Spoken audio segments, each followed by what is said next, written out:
Bonsoir Jean-Luc Mélenchon. Bonsoir. D'abord une précision, cette émission a été enregistrée parce que vous avez tenu cet après-midi un grand discours sur la place de la Bastille que nous avons retransmis d'ailleurs et on en parlera dans un instant. Mais auparavant, je voudrais vous poser déjà une question qui a trait à l'actualité des sondages, des chiffres.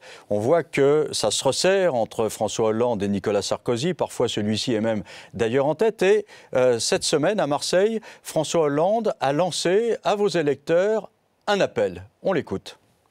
Nous devons dire aussi que si nous voulons créer une dynamique et donc une victoire, c'est au premier tour. En face de nous, ils n'espèrent qu'une chose, la dispersion, l'abstention, la résignation. Ne leur offrez pas ce qui serait finalement leur seule chance. Nous devons faire que les Français viennent massivement voter au premier tour. Et donne à la candidature que je porte en votre nom la force et la légitimité qui permettront à ce moment-là les plus belles des victoires. Il veut vous prendre des électeurs ? Non, il a raison sur un point. Le plus grand obstacle, d'une manière générale, pour notre démocratie, c'est l'abstention.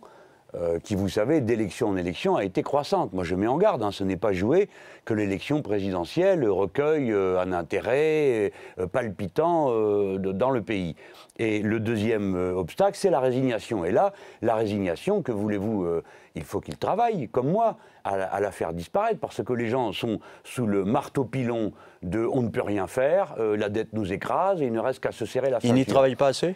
Ah, non seulement je ne crois pas qu'il y travaille, mais des fois il le pousse à la résignation, puisque lui-même dit qu'on ne peut rien faire, qu'il faut d'abord produire et qu'on verra ensuite à répartir, comme si on ne produisait pas déjà beaucoup et comme si le pays n'était pas déjà si riche. Alors après, il dit une chose par contre où il a tort. Quand il dit c'est au premier tour qu'il me faut être devant en quelque sorte. Mais non. Largement. Oui, en plus, c'est une erreur. Voyez. Lorsque François Mitterrand était candidat en 1981, il était, à la fin du premier tour, 3 points derrière Valéry Giscard d'Estaing. Il y avait 3 points d'écart, 28 pour Giscard, 25 pour François Mitterrand. Au deuxième tour, François Mitterrand l'a emporté.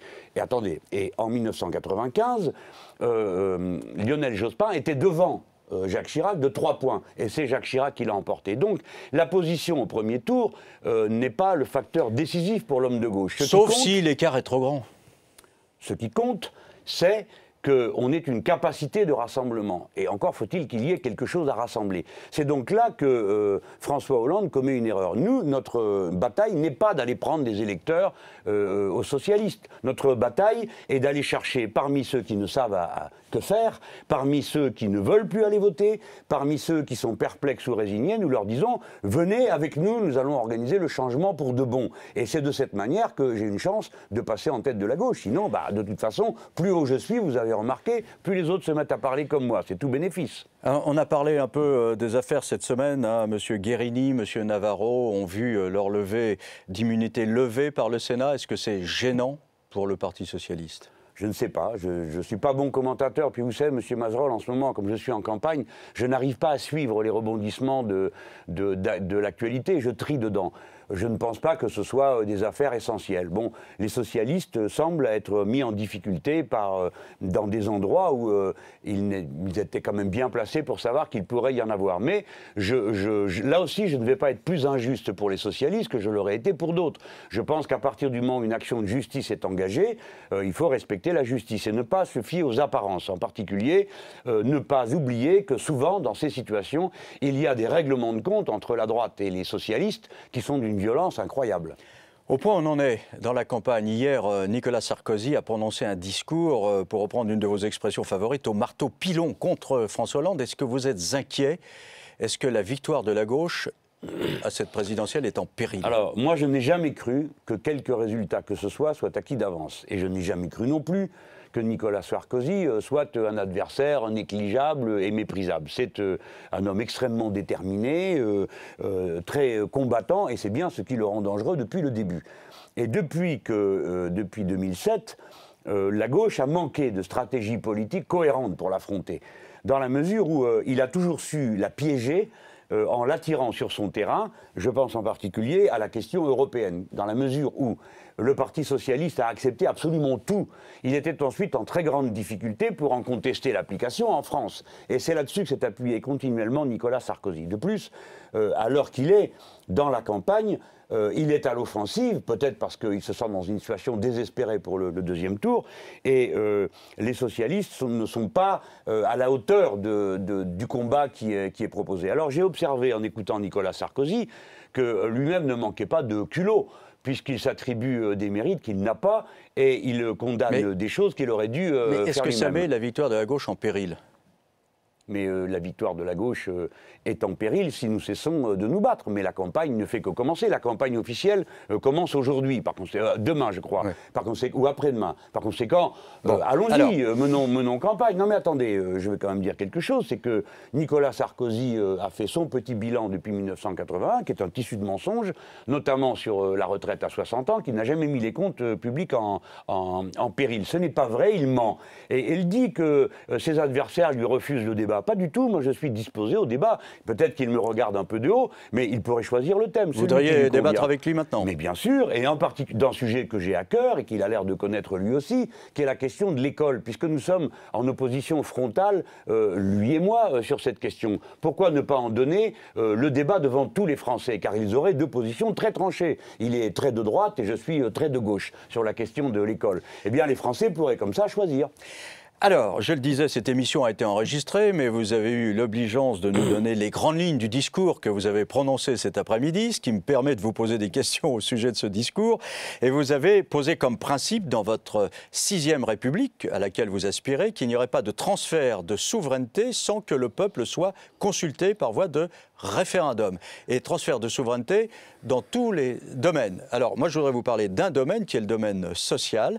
Si, par exemple, comme cela s'est produit il y a quelques années, il était acquis au niveau européen que le temps de travail maximum hebdomadaire serait fixé à 48 heures, je dis bien maximum hebdomadaire, est-ce que vous poseriez cette question au peuple français pour savoir s'il l'accepte ou pas?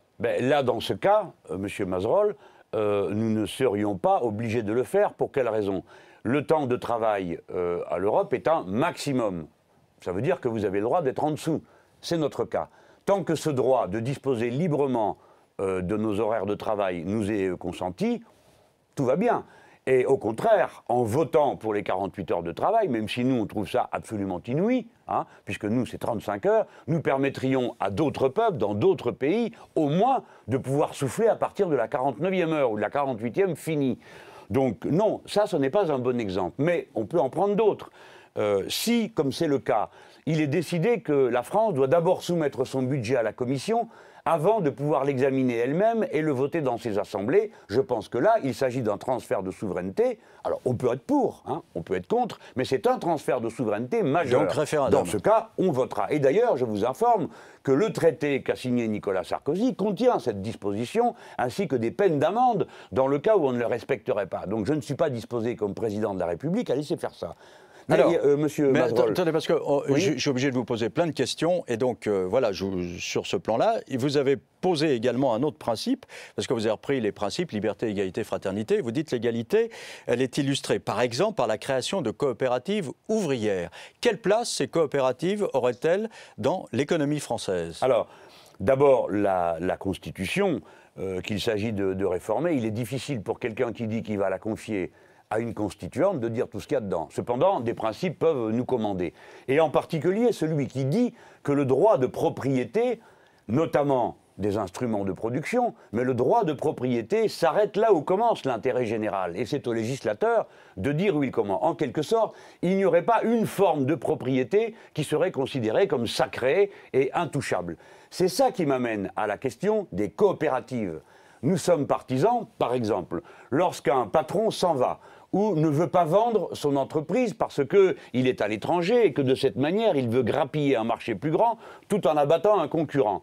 Eh bien, il faut que la puissance publique, porteuse de l'intérêt général, par exemple dans le cas de la planification écologique, dise ça, ah ben non, ça s'en va pas.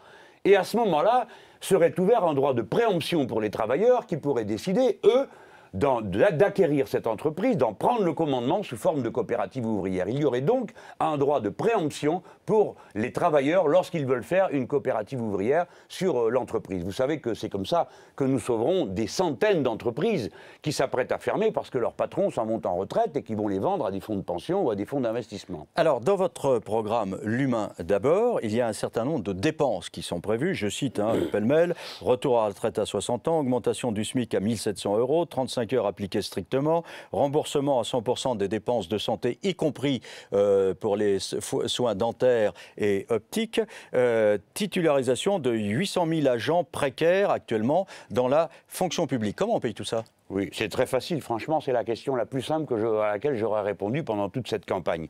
D'abord, il faut considérer d'un point de vue macroéconomique l'affaire, c'est-à-dire vu de haut, de très haut. Au cours des 25 dernières années, nous dit Eurostat, organisme indépendant et nullement bolchevique, je rassure ceux qui nous écoutent, c'est un organisme de l'Union européenne, que 10 points de la valeur totale produite par le pays sont passés des poches du travail à celles du capital. Cela représente 195 milliards d'euros. Vous êtes sûr de votre chiffre ? C'est sur cette base, absolument, personne ne les conteste. On discute de savoir à quel moment, évidemment, suivant que l'économie est au niveau européen, expansion. c'est pas au niveau strictement français. Non, c'est au niveau français. 195 milliards. Il s'agit d'un transfert, oui, la production de la France est de 1995 milliards. Les 10 poids représentent donc 195 milliards. C'est la masse sur laquelle travaille le projet L'Humain d'abord. Et il rapporte plus qu'il ne coûte. Car dans l'addition que vous avez fait, M. Mazerolle, permettez-moi de vous dire que vous avez mis ensemble des choses qui rapportent et des choses qui coûtent. Prenons un exemple.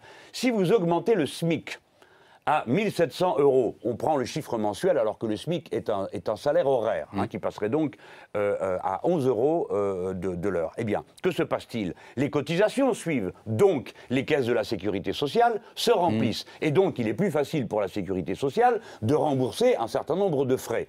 Et dès lors qu'une masse nouvelle d'argent se met à circuler dans la consommation, l'activité est relancée. Car où sont les smicards, M. Mazerolle? D'abord, ce sont des smicardes. C'est donc une revendication féminine et féministe. 85% sont des femmes. Que vont-elles faire de cet argent? Pas le placer à Hong Kong ou je ne sais où. Elles vont avec cela acheter des choses qui sont dans les services. Alors, en 1968, il y a eu une augmentation considérable. 31%. Voilà. Vous voyez que mon augmentation est de 21%. Et vous avez vu ce que ça a donné ensuite. Qu'est-ce que ça a donné? D'évaluation. Et finalement, tout ça a été récupéré petit à petit. Oui. Pas si vite que vous avez l'air de le croire, et ce fut d'abord beaucoup de bonheur. Vous pourriez prendre un autre exemple. En 1981, nous avons augmenté de 25% le SMIC. Et il y a eu 83. Quand la gauche, oui, justement, M. Mazerolle, mais nous avions trouvé la réponse à cela. Et elle est toujours sous nos yeux. Elle est dans votre poche. Ça s'appelle l'euro. Car d'où venait le fait que l'on était obligé de dévaluer? C'est que lorsqu'on le relançait, les gens achetaient et il y avait un déséquilibre du commerce extérieur, car nous ne produisons pas tout dans notre pays. Donc, la monnaie se dévaluait. Mais maintenant, nous avons l'euro. Et comme nous avons l'euro, on ne peut plus nous dévaluer. Alors, je voudrais vous faire écouter quelque chose qui va peut-être vous rappeler des bons moments. C'est un mixte entre 1981 et maintenant.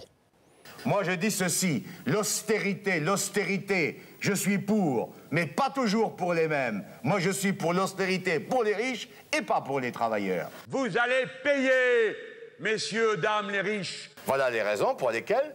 Moi, je dis l'argent, eh bien, il faut prendre là où il est. Votre argent qui pue, vos méthodes dégoûtantes, tous les citoyens français qui votent, où qu'ils soient dans le monde, participeront à l'impôt en France. Je considère que ceux qui ont un revenu mensuel supérieur à 4 millions d'anciens francs, au-dessus, il faut tout prendre.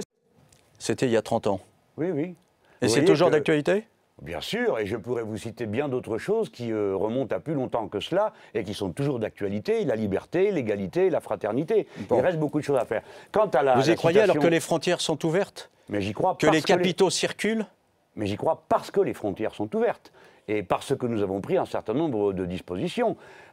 L'argument d'après lequel les frontières sont ouvertes et seraient un obstacle est une espèce d'invocation à caractère griotique ou magique. Monsieur Mazerolle, donnez-moi un exemple concret de ce que vous êtes en train de dire. En quoi l'augmentation du SMIC pose un problème à l'ouverture des frontières? Le SMIC est intégralement concentré dans des activités qui ne sont pas délocalisables. Votre coiffeur, monsieur Mazerolle, n'ira pas vous coiffer à Shanghai, rassurez-vous. Et les investisseurs risquent de ne plus venir en France. Eh bien, je fais le pari pari exactement inverse. Et je vais vous le démontrer. Lorsque, par exemple, un fonds d'investissement vient à Arkema, démantèlement de Total, et exige du 20 points de bénéfice. Que fait-il? Il pompe la substance de cette entreprise jusqu'à ce qu'elle meure. D'ailleurs, ils sont là pour ça.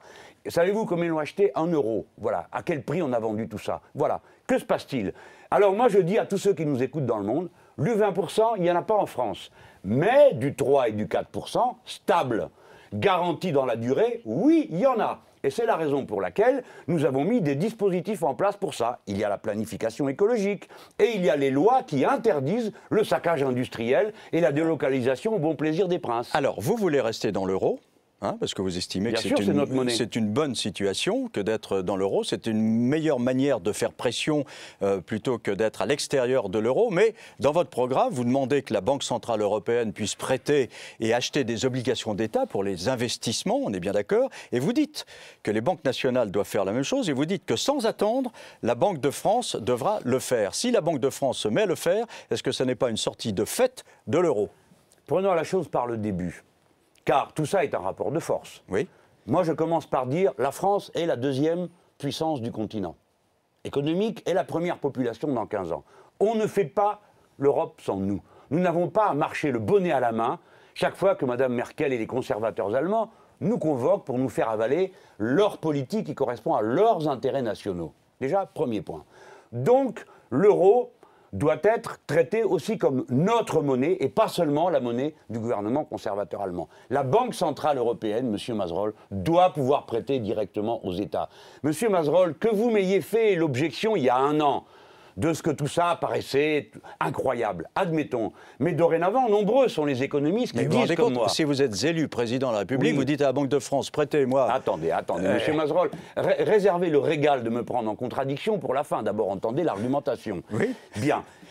Entre-temps, la Banque Centrale Européenne a prêté aux banques à 1% 1000 milliards d'euros, dont vous n'avez jamais vu la trace, moi non plus. Où est cet argent? Il est retourné, il est parti Banque Centrale Européenne. Il est allé aux banques et les banques qui l'ont eu à 1% l'ont replacé à la Banque Centrale Européenne. Les gens qui nous écoutent seront stupéfaits d'apprendre cela. Donc cela prouve, M. Mazerolle, que j'avais raison. Car 1000 milliards d'euros, c'est 3 fois le total de ce que devait la Grèce, qui à aucun moment n'a été demandé. Alors, M. Mazerolle, moi, je ne crois pas que tout ça, c'est le monde du bisounours. Je pense que c'est un monde de rapport de force.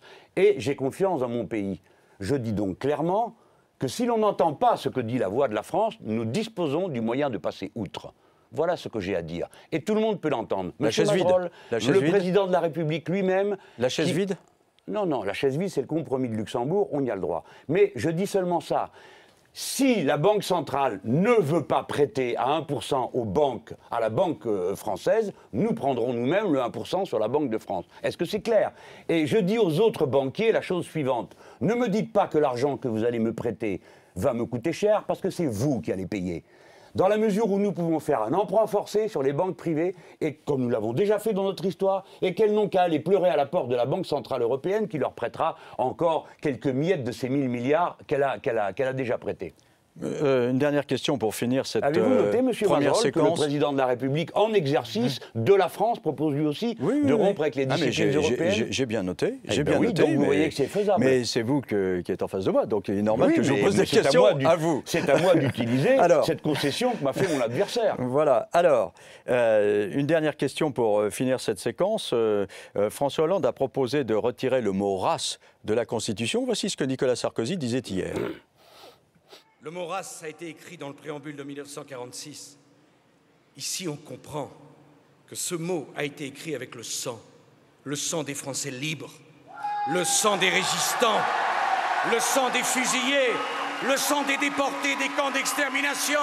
Avec leur sang, on a écrit le mot race dans le préambule de 1946 pour que nul n'oublie jamais les millions de victimes de la plus grande entreprise raciste que le monde ait connue. Je ne laisserai pas effacer ce mot d'un document qui est un document sacré dans l'histoire de France. C'est un procédé assez indigne, car personne n'est raciste. ni au Parti socialiste, ni nulle part dans la gauche. Qu'est-ce que c'est que cette histoire?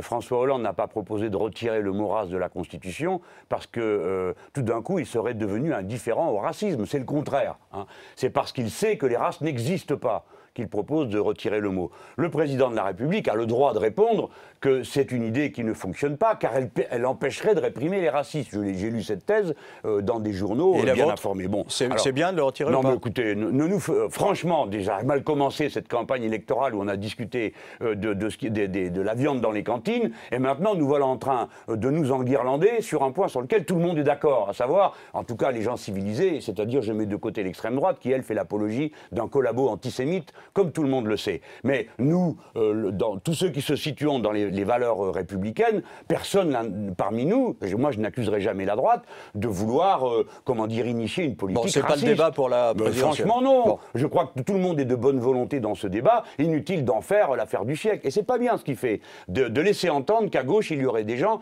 qui seraient indifférents à la dénonciation de la Shoah. C'est pas bien du tout, ça. Fin de la première partie de cette émission, M. Mélenchon, puis on va retrouver dans un instant Emmanuel Beretta pour l'interview du journal Le Point. A tout de suite.